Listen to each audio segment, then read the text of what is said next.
आज सावधान करने वाली खबर के साथ शुरुआत करेंगे। अरब सागर में पनपा चक्रवाती तूफान बिपरजॉय जो है तेजी से तटों की ओर बढ़ रहा है।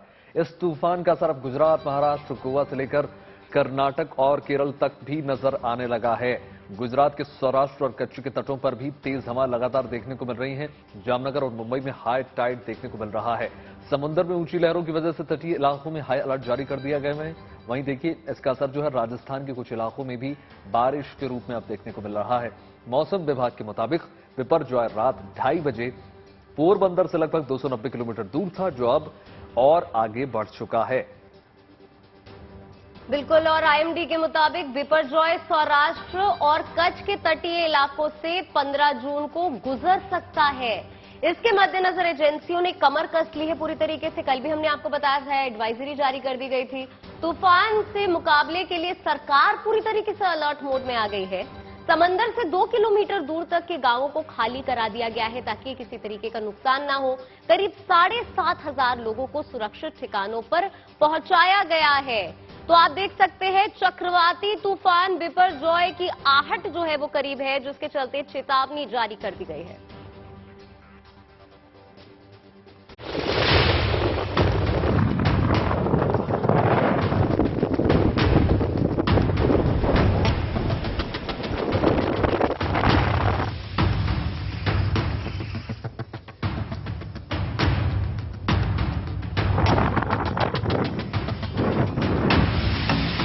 मुंबई से लेकर गुजरात तक समुद्र में उठ रही ऊंची ऊंची ये लहरें अभी और रौद्र रूप अख्तियार करने वाली हैं और हवाओं की रफ्तार भी और प्रचंड होने वाली है, क्योंकि अरब सागर में बना चक्रवाती तूफान बिपरजॉय बेहद खतरनाक होने के बाद अब ये गुजरात की ओर तेजी से बढ़ रहा है।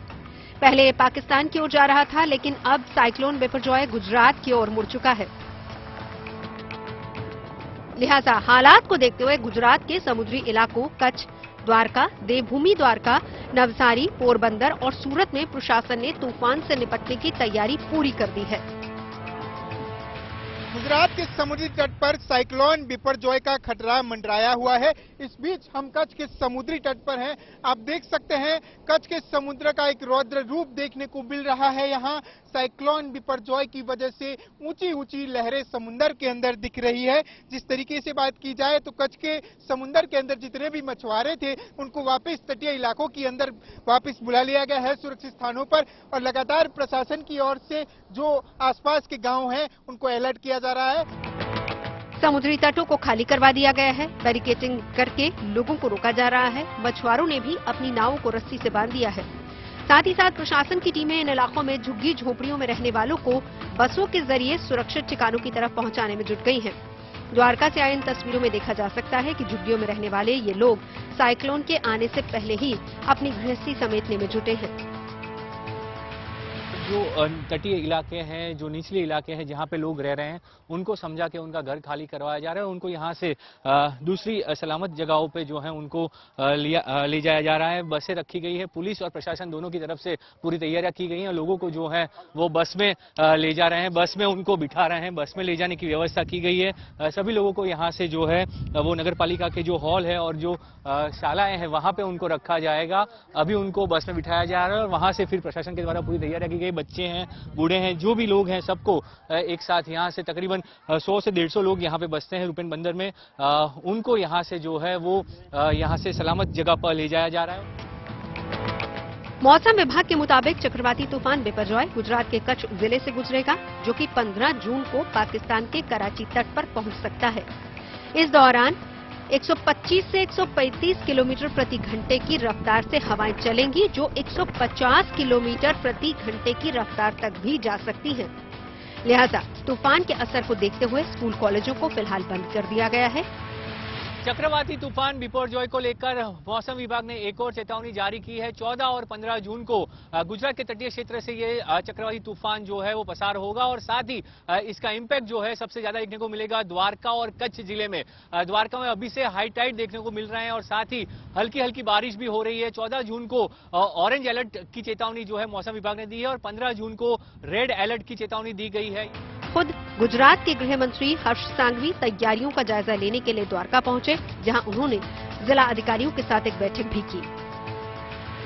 बिजली, पानी और रोड, ये सभी व्यवस्थाओं के लिए भी टीम बन चुकी है और सभी टीम अपने अपने क्षेत्र में काम भी कर रही है। सर एनडीआरएफ की टीम एनडीआरएफ की 2 टीम द्वारका को तैनात की गई है और 2 एसडीआरएफ की टीम तैनात की है। द्वारका में कोस्ट गार्ड ऑलरेडी अवेलेबल है, द्वारका में दूसरी भी टीम पर्याप्त यहाँ पे अवेलेबल है। वहीं तूफान की तीव्रता को देखते हुए एनडीआरएफ और एसडीआरएफ की टीमों को भी गुजरात के इन जिलों में तैनात कर दिया गया है, ताकि जरूरत के वक्त लोगों की फौरन मदद की जा सके। साथ ही बिजली विभाग और स्वास्थ्य महकमे को भी अलर्ट रहने के लिए कह दिया गया है।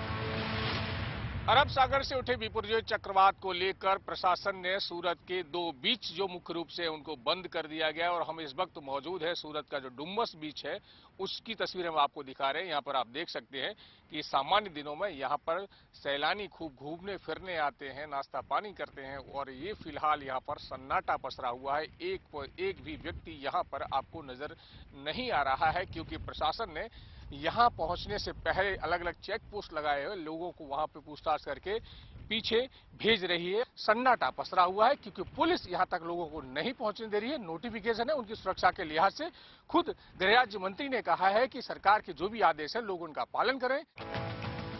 उधर पड़ोसी राज्य महाराष्ट्र के भी कुछ हिस्सों में चक्रवाती बिपरजॉय का असर देखने को मिल सकता है। मुंबई में तो अभी से ही समुद्र में ऊंची लहरें उठने लगी हैं, जो कि लोगों को डरा रही हैं। राज्य के ठाणे, रायगढ़, मुंबई और पालघर में 45 से 55 किलोमीटर प्रति घंटे की रफ्तार से हवाएं चलने और भारी बारिश होने की आशंका है। तेज हवाएं चलने की वजह से मुंबई एयरपोर्ट पर ऑपरेशन में भी दिक्कत आ सकती है।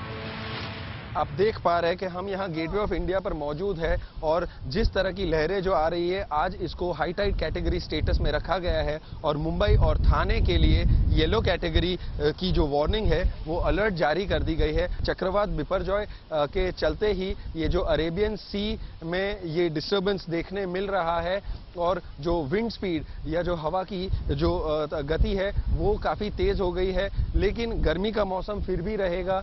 चक्रवात बिपरजॉय के चलते मुंबई ऑपरेशन के एक रनवे में भी एक प्रॉब्लम आ गया था। सुबह उसे थोड़ी देर के लिए बंद करना पड़ा था। हालांकि फ्लाइट ऑपरेशंस सस्पेंड नहीं हुए, लेकिन फिर से आपको एक और बार गेटवे ऑफ इंडिया पीछे दिखाते हैं कि लहरें कितनी ऊंची आती हुई, और मौसम विभाग ने कहा ये अभी कुछ दिन और रहेगा। इन तैयारियों के बीच प्रधानमंत्री नरेंद्र मोदी ने भी दिल्ली में अधिकारियों के साथ हाई लेवल बैठक की, जिसमें अधिकारियों की ओर से एक प्रेजेंटेशन दिया गया, जिसे देखने के बाद प्रधानमंत्री ने राहत और बचाव कार्यों को लेकर अलर्ट रहने का निर्देश दिया है। कच्छ से कौशिक कंटेजा, द्वारका से ब्रजेश जोशी, सूरत से संजय सिंह राठौर और मुंबई से देव कोटक के साथ bureau report, good news today. तो चलिए अब आपको मैप के जरिए समझाते हैं कि चक्रवात इस वक्त समंदर में कहां है और कैसे गुजरात के तटीय इलाकों के लिए ये खतरा बन गया है। देखिए, बिपरजॉय 13 जून की रात 2:30 बजे पोरबंदर से लगभग 290 किलोमीटर दक्षिण पश्चिम में मौजूद है। ये तूफान जखाऊ बंदरगाह से 360 किलोमीटर दक्षिण पश्चिम में केंद्रित था, जो अब आगे बढ़ गया है। तस्वीर में आप असर सागर में चक्रवाती हवाओं को देख सकते हैं, जिसका रुख गुजरात की ओर है। स्काईमेट के मुताबिक तूफान का असर महुआ, पोरबंदर, ओखा, दीव में नजर आएगा। साथ ही सोमनाथ, जामनगर, द्वारका आदि के तटीय क्षेत्रों पर भी इस तूफान की वजह से बारिश होगी। गुजरात और राजस्थान में आमतौर पर जून के पहले पखवाड़े के दौरान गर्मी और कुछ धूल भरी आंधी देखने को मिल जाती है, लेकिन तूफान की वजह से इस बार पूरा मंजर बदला हुआ नजर आएगा। चक्रवात बिपरजॉय जो है वो 15 तारीख को कच्छ के मांडवी से लेकर पाकिस्तान के कराची तक टकराने की संभावनाएं जताई जा रही है। उसको देखते हुए जो कंडला पोर्ट है उसको फिलहाल बंद कर दिया गया है। आप यहाँ पे देख सकते हैं, इस वक्त हम मौजूद है कंडला पोर्ट पर और जो पोर्ट है उसे बंद कर दिया गया है। दरअसल 1998 में यहाँ पे जो चक्रवात आया था, जिसके चलते 10,000 से ज्यादा लोगों की मौत हुई थी। हालांकि इस बार जब पहले से ही यह जानकारी है कि चक्रवात 15 तारीख को शाम को टकराएगा, तो वैसे में पहले ही पोर्ट को बंद कर दिया गया है। जितने भी बड़े शिप यहाँ पे कार्गो शिप थे, उन सबको समुद्र में भेज दिया गया है ताकि शिप के अंदर नुकसान ना हो। जितने भी कंटेनर है उनको भी यहाँ पे ट्रक पे लाद दिया गया है ताकि वहां पे भी किसी भी तरीके का नुकसान ना हो। स्पॉट पर 10 नंबर का सिग्नल दिया गया है, यानी ग्रेट डेंजर का जो सिग्नल है वो दिया गया है। मछुआरों को समुद्र में न जाने के लिए कहा गया है। साथ ही जो समुद्र किनारे वाले इलाके हैं, जो लो लाइन इलाके हैं, वहां से भी करीब अब तक 10,000 से ज्यादा लोगों को यहाँ पे सुरक्षित स्थानों पर भेज दिया गया है। तो चक्रवात करीब है लेकिन सुरक्षा भी तमाम है। बात राहत भरी उस खबर की जो 17 घंटे बाद आई। भोपाल के सतपुड़ा भवन की आग पर काबू पा लिया गया है पूरी तरीके से। सोमवार दोपहर करीब 4 बजे इस भवन में भीषण आग लग गई थी। देर शाम तक आग ने विकराल रूप धारण कर लिया। तीसरी मंजिल से शुरू हुई आग की लपटें फैलते हुए छठी मंजिल तक पहुंच गई थी। आग की वजह से तीसरी मंजिल पर शॉर्ट सर्किट को बताया जा रहा है और आग इतनी ज्यादा भीषण थी, कल्पना कीजिए कि उसे बुझाने में फायर फाइटर्स को 17 घंटों का वक्त लग गया। बीच में हालात ऐसे बन गए थे कि आग पर काबू पाने के लिए सेना को बुलाना पड़ गया और फिर देर शाम रक्षा मंत्री ने एयरफोर्स को भी इस मामले में सहायता करने के निर्देश दे दिए। हालांकि हेलीकॉप्टर की जरूरत नहीं पड़ी और सुबह होते होते सतपुड़ा भवन की आग जो है उस पर काबू पा लिया गया। आग पर काबू पा लिया गया है और हमारी टीम ने वहां पर जाके काम करना भी शुरू कर दिया है। चौथे फ्लोर पे जाके वहां पे कुछ चीजें जो सुलग रही थी उनको बुझाने का भी काम किया है। हम लोग ये श्योर हो जाना चाहते हैं कि हमारी टीम के जाने से पहले वहां पर कोई भी उनको असुविधा न हो जब टीम वहां पर लास्ट में चीजें बुझाने पहुंचे। इसीलिए हम लोग एहतियातन अभी थोड़ा फोम और पानी का यूज कर रहे हैं, लेकिन आग पूरी तरीके से नियंत्रण में है। कहीं पर भी लपटें नहीं है। जो कुछ चीजें सुलग रही है उनको बहुत जल्दी ही बुझा दिया। देखिए, अभी हमारा ध्यान पूरी तरीके से आग पे नियंत्रण में था और जैसा कि माननीय मुख्यमंत्री जी के मार्गदर्शन में जितनी भी एजेंसीज थी, चाहे वो आर्मी हो, सीआईएसएफ हो, भेल हो, एयरपोर्ट हो, सभी एजेंसी जहां पर इकट्ठी हो गई थी पूरे टाइम पर सभी लोगों ने मेहनत करके आग पे नियंत्रण पाया है, क्योंकि बहुत बड़े पैमाने पर आग लगी थी और पूरा का पूरा ज्वलनशील सामग्री ही ऊपर के फ्लोर्स पे थी, चाहे वो फाइल्स हो या फिर लकड़ी की अलमारी हो। इसलिए इतना समय लग गया, लेकिन फिर भी सारे संसाधनों से हम लोगों ने नियंत्रण पा लिया। इस पूरे अग्निकांड में राहत की बात यह रही कि कोई भी हताहत नहीं हुई। आग लगते ही सभी फ्लोर से लोगों को सुरक्षित बचा लिया गया। सुबह सुबह सतपुड़ा बिल्डिंग में इस वक्त क्या कुछ हो रहा है बता रहे हैं हमारे संवाददाता रवीश पाल सिंह। भोपाल के सतपुड़ा भवन में लगी आग पे करीब अगर देखा जाए तो 17 घंटे बाद जाकर के प्रशासन ये कह सकता है कि उसने आग पर काबू पा लिया हो, लेकिन अभी भी इस इमारत के कई हिस्सों में से धुआं निकलते हुए देखा जा सकता है, क्योंकि कई चीजें ऐसी हैं अंदर जो अभी भी जल रही हैं। कूलिंग डाउन की प्रोसेस जरूर चल रही है। मैं आपको पीछे दिखाता हूं कि अभी भी अगर आप देखें तो जो चीजें जल रही हैं उसकी वजह से धुआं अभी भी इस इमारत से लगातार निकल रहा है। लेकिन अंधेरे के बाद अब जैसे ही सूरज की पहली किरण निकली है और उजाला हुआ है, उसने इस आग की भयावहता को सामने लाकर रख दिया है। पूरी की पूरी इमारत आप देखिए किस तरीके से यहाँ पे जलकर राख हो गई है। सतपुड़ा भवन का ये वो हिस्सा है जिसके 4 फ्लोर जो हैं वो पूरी तरीके से इस आग की भेंट चढ़ चुके हैं। अगर आप देखें तो आपको अब दिन में दिख जाएगा कि किस तरीके से यहाँ पे जो एसी लगे हुए थे, जो कूलर लगे हुए थे, वो इस भीषण अग्निकांड में न केवल जलकर पूरी तरह राख हो चुके हैं, बल्कि इन्हीं में ब्लास्ट की वजह से आग ने इतना विकराल रूप धारण कर लिया था। लगातार इन एसी में ब्लास्ट लगातार हो रहा था क्योंकि केबलिंग बहुत ज्यादा थी, इलेक्ट्रॉनिक उपकरण कई थे, जिसकी वजह से इस आग को फैलने में तो मदद मिली, लेकिन प्रशासन के सामने चुनौती थी इस आग को बुझाने की। अभी भी देखिए तो सुबह के समय भी 17 घंटे करीब हो चुके हैं। फायर ब्रिगेड के कर्मचारी अभी भी लगातार लगे हुए हैं। भोपाल के अलावा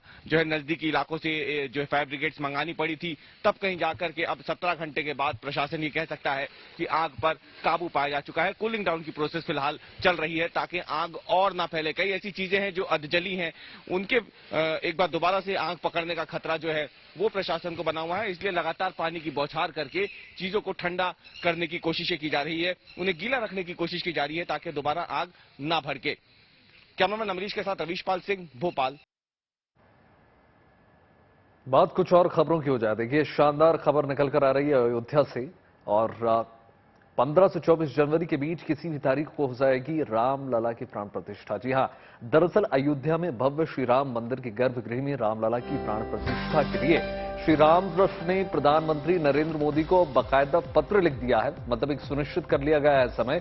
पत्र में 15 से 24 जनवरी के बीच समय देने के लिए प्रधानमंत्री को अनुरोध किया गया है। अब जो है प्रधानमंत्री जिस तारीख को फाइनल करेंगे, जिसकी स्वीकृति देंगे, उस तारीख को रामलला की प्राण प्रतिष्ठा बाकायदा की जाएगी। निर्माण लगातार जारी है और जैसा कि आपको पता है कि जो ग्राउंड फ्लोर है उसका काम भी लगभग पूरा होने को है। ऐसे में ये बड़ी खबर निकल कर आ रही है, जहां एक एस्टिमेट लगभग दिखता हुआ नजर आ रहा है कि रामलला का जो मंदिर है बहुत जल्द अपना भव्य आकार ले लेगा और लोग जो हैं दर्शन कर पाएंगे। आखिरी मोहर प्रधानमंत्री नरेंद्र मोदी लगाएंगे।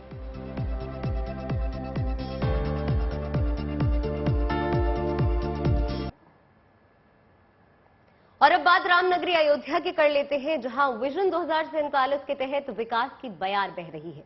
इसके तहत अयोध्या में धार्मिक पर्यटन के अलावा दूसरे पर्यटन स्थल डेवलप किए जा रहे हैं, ताकि वहां पहुंचे श्रद्धालु ज्यादा से ज्यादा वक्त रामनगरी में बिता सकें। इसके अलावा शहर के आधुनिक के साथ साथ पौराणिक महत्व को बरकरार रखने पर भी कई तरह के काम किए जा रहे हैं। अयोध्या करती है आह्वान, आठ से कर मंदिर निर्माण। अयोध्या करती है आह्वान, आठ से कर मंदिर निर्माण। अयोध्या में बन रहे भव्य और दिव्य राम मंदिर का सभी को बेसब्री से इंतजार है। राम मंदिर के ग्राउंड फ्लोर का काम अंतिम चरण में है और ये इसी साल अक्टूबर तक बनकर तैयार हो जाएगा। राम मंदिर निर्माण के साथ अयोध्या का वैभव भी पुनर्स्थापित हो रहा है। इस शहर की पौराणिकता को सहेजते हुए रामनगरी को विश्व स्तरीय पर्यटन नगरी के रूप में विकसित किया जा रहा है।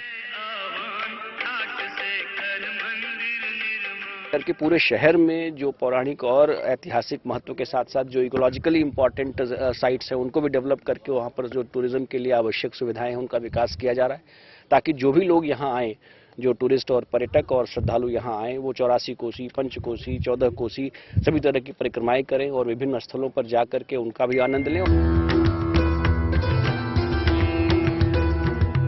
जिसके लिए रामनगरी की पहचान और पौराणिक महत्व वाले स्थानों को भव्य रूप देने की कवायद शुरू हो चुकी है। इसके तहत भवनों के अनुसार उनके रंग होंगे, जैसे आवासीय भवन और कॉमर्शियल भवन अलग अलग रंग के होंगे, जबकि मंदिर अलग रंगों में दिखाई देंगे। रंगों का चयन अयोध्या की पौराणिकता और गरिमा के अनुरूप किया जाएगा। और जो व्यावसायिक भवन हैं और जो दुकानें हैं, मंदिर हैं, मठ हैं और आवासीय भवन हैं, इन सभी की अलग अलग डिजाइन्स और कलर पैटर्न और मटेरियल पैटर्न जो अडॉप्टेड हैं, उसके हिसाब से आपको एक भव्य दृश्य देखने को मिलेगा इन सभी तीनों सड़कों के चारों तरफ। सबसे ज्यादा जोर राम मंदिर की तरफ जाने वाले मार्गों पर बने भवन और संस्थानों पर है। और सौंदर्यीकरण के काम पूरे होने के बाद आसमान से भी रामनगरी की अलग छटा दिखाई देगी, जो देश ही नहीं दुनिया भर के राम भक्तों को आकर्षित करेगी। Banbir Singh, Ayodhya, good news today. देश के युवाओं के लिए बहुत शुभ दिन है। आज का मंगलवार रोजगार का मंगलवार महामंगल साबित होने वाला है। आपसे थोड़ी देर बाद प्रधानमंत्री नरेंद्र मोदी 71,000 युवाओं को नौकरी के नियुक्ति पत्र बांटने जा रहे हैं। ये एक कार्यक्रम जो है देश के अलग अलग हिस्सों में 45 जगहों पर होगा। इस कार्यक्रम में प्रधानमंत्री मोदी ऑनलाइन हिस्सा लेंगे। साथ ही प्रधानमंत्री इन युवा लाभार्थियों को संबोधित भी करने जा रहे हैं। दरअसल केंद्र सरकार ने इस साल के आखिर तक यानी दिसंबर 2023 तक 10 लाख सरकारी नौकरियां देने का लक्ष्य रखा है और उसी लक्ष्य के तहत ये रोजगार मेले का आयोजन किया जा रहा है, जिसके तहत एक एक करके युवाओं को सशक्त करने की कोशिश।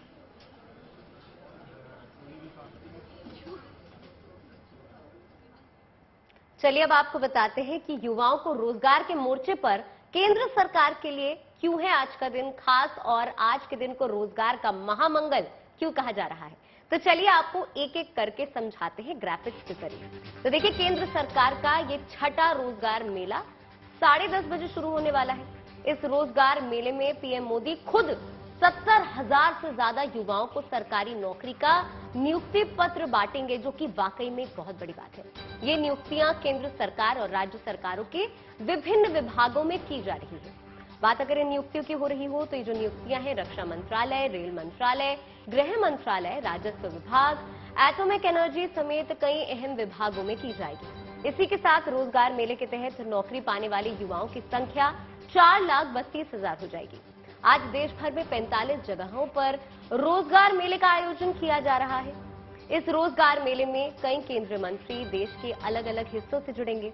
वित्त मंत्री निर्मला सीतारमण चेन्नई से और महिला एवं बाल विकास मंत्री स्मृति ईरानी लखनऊ से रोजगार मेले से जुड़ेंगी। वहीं उद्योग मंत्री महेंद्र नाथ पांडे वाराणसी से, संस्कृति एवं पर्यटन मंत्री जी किशन रेड्डी सिकंदराबाद, जल शक्ति मंत्री गजेंद्र सिंह शेखावत जोधपुर से और रोड ट्रांसपोर्ट मंत्री नितिन गडकरी नागपुर से इस कार्यक्रम का हिस्सा बनने वाले हैं। लेकिन नौकरी पाने वाले लोगों से प्रधानमंत्री नरेंद्र मोदी वर्चुअल संवाद भी करेंगे। और आपको मैं बता दूं कि इससे पहले इसी साल 16 मई को भी प्रधानमंत्री नरेंद्र मोदी ने 71,000 लोगों को नियुक्ति पत्र दिया था। पिछले साल जून में प्रधानमंत्री नरेंद्र मोदी ने ऐलान किया था कि अगले 1.5 सालों में 10 लाख लोगों को मिशन मोड में सरकारी नौकरी दी जाएगी। तो देखिए, प्रधानमंत्री मोदी ने 22 अक्टूबर 2022 को देश के युवाओं को 2023 के अंत तक 10 लाख सरकारी नौकरियां देने के लिए लक्ष्य से रोजगार मेले का पहला चरण शुरू किया था। अभी तक 3,62,000 से ज्यादा लोगों को ज्वाइनिंग लेटर दिए जा चुके हैं। चलिए आपको बताते हैं कि कब और कितने युवाओं को ज्वाइनिंग लेटर प्राप्त हुए हैं। देखिए, पहला रोजगार मेला जो है 22 अक्टूबर 2022 को हुआ था, जिसमें 75,000 से ज्यादा लोगों को ज्वाइनिंग लेटर बांटे गए थे। तो दूसरा रोजगार मेला 22 नवंबर 2022 में हुआ, जिसमें 71,000 युवाओं से ज्यादा लोगों को ज्वाइनिंग लेटर बांटे गए। तीसरा रोजगार मेला जो है 20 जनवरी 2023 को लगा और इस रोजगार मेले में 71,000 से ज्यादा ज्वाइनिंग लेटर दिए गए। चौथा रोजगार मेला इसी साल 13 अप्रैल को लगा, जिसमें भी 71,000 से ज्यादा लोगों को ज्वाइनिंग लेटर दिए गए। पांचवा रोजगार मेले की अगर हम बात करें तो 16 मई को ये लगाया गया और 70,000 से ज्यादा लोगों को ज्वाइनिंग लेटर प्राप्त हुए। और अब आगे बढ़ते हैं और रुख करते हैं हिमाचल प्रदेश का। वहां शिमला में विधानसभा में बाल सत्र लगाया गया। इस बाल सत्र में स्कूली बच्चों ने हिस्सा लिया और सरकार के काम करने के तरीके को समझाया। ये बच्चे विधायक के तौर पर इस बाल सत्र में शामिल हुए और उन्होंने विधानसभा में राज्य से जुड़े मुद्दों को उठाया। माननीय मंत्री जी से ये जानना चाहती हूँ कि राज्य पर 75,000 करोड़ के कर्ज को पानी की समस्या से राहत दिलाई है।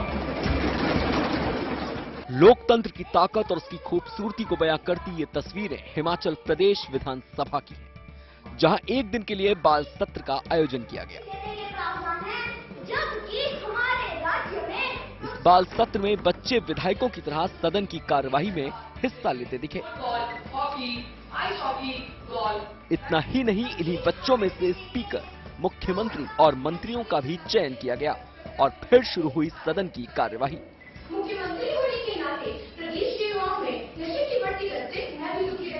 इसमें कुछ छात्रों ने सत्ता पक्ष के विधायकों की भूमिका निभाई तो कुछ मजबूत विपक्ष बनकर सरकार के कामों पर सवाल उठाते हुए नजर आए। प्रदेश में 2 परीक्षाओं को पेपर लीक के मामले में रद्द कर दिया गया। ऐसे में चर्चा के दौरान सत्ता पक्ष और विपक्ष के बीच तीखी नोकझोंक भी देखने को मिली।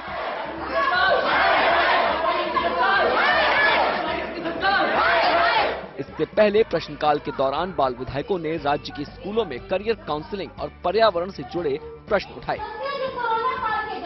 कई बार ऐसे मौके भी आए जब साथी विधायकों ने सवाल पूछने वाले विधायक के समर्थन में मेज थपथपाई।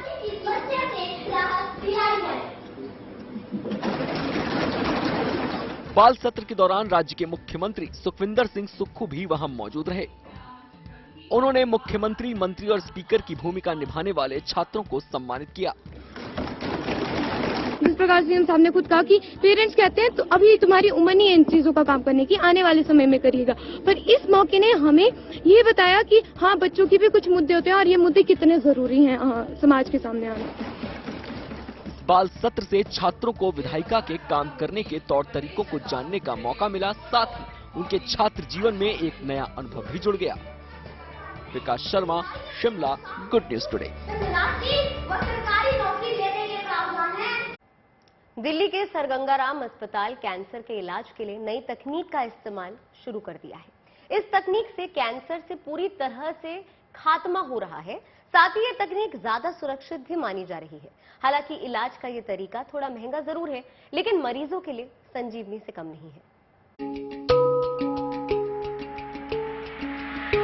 कैंसर एक ऐसी बीमारी है जिसके नाम से ही सिहरन होती है, लेकिन दिल्ली के सर गंगाराम अस्पताल के डॉक्टरों ने इस बीमारी को शरीर से खत्म करने के लिए नई तकनीक का इस्तेमाल करके मरीजों के लिए राहत का पैगाम दिया है।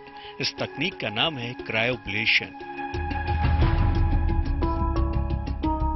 दिल्ली के सर गंगाराम अस्पताल के डॉक्टर्स की टीम ने हाल ही में एक कैंसर पीड़ित महिला का इलाज इसी नई तकनीक से किया है। महिला गॉल ब्लैडर कैंसर से पीड़ित थी और उसकी एक बार सर्जरी हो चुकी थी।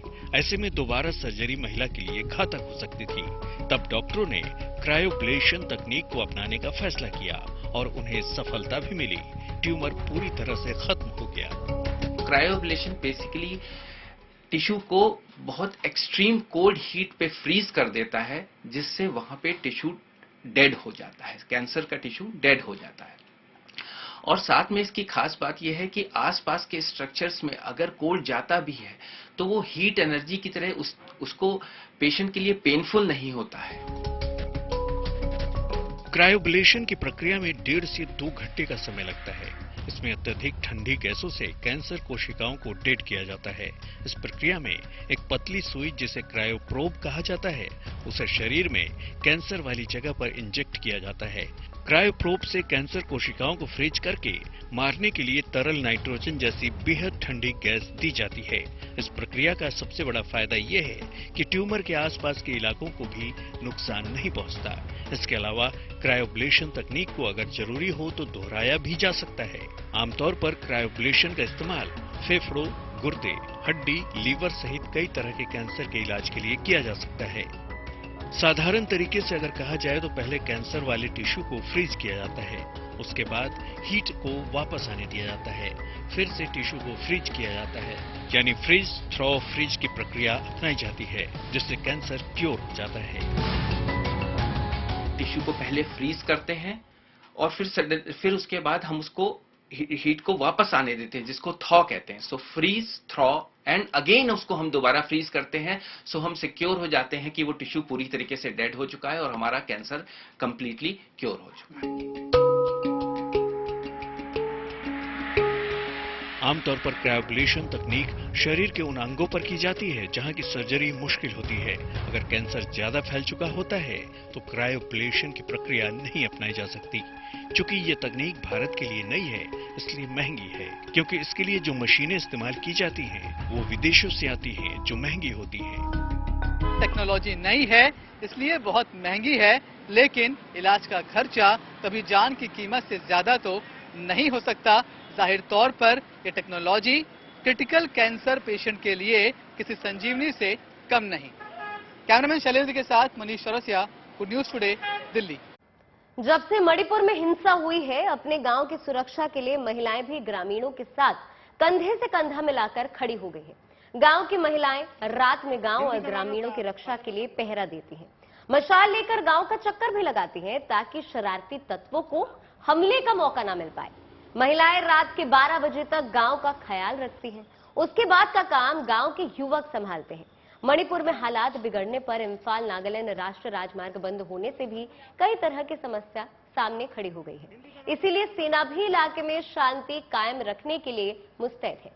साथ ही महिलाएं भी सामने आकर ये बता रही हैं कि वो किसी भी काम को करने में लड़कों से कम नहीं है। ये खबर प्राइड की। देखिए, विदेशी सरजमी पर इतिहास रचने के बाद भारत की जूनियर महिला हॉकी टीम स्वदेश लौट आई है। बेंगलुरु के एयरपोर्ट पर स्पोर्ट्स अथॉरिटी ऑफ इंडिया ने देश के लिए मेडल जीतने वाली इन बेटियों को उनका जोरदार स्वागत किया। तालियों की गड़गड़ाहट के साथ इन बेटियों का मान बढ़ाया गया, उनकी हौसला अफजाई की गई। और आपको बता दें कि भारत ने पहली बार महिला जूनियर हॉकी एशिया कप में खिताब जीता है। फाइनल मुकाबले में भारतीय महिला हॉकी टीम ने शानदार प्रदर्शन किया और फाइनल मुकाबले में भारत ने साउथ कोरिया को 2-1 से करारी शिकस्त दी। इस ऐतिहासिक जीत के बाद घर लौटी महिला खिलाड़ियों के हौसले बुलंद हैं, खुशी से गदगद हैं और ऐसा हो भी क्यों ना, इन बेटियों ने वो कमाल किया है जो आज तक नहीं हुआ। तो चलिए आपको सुनाते हैं क्या कहना है इन होनहार बेटियों का।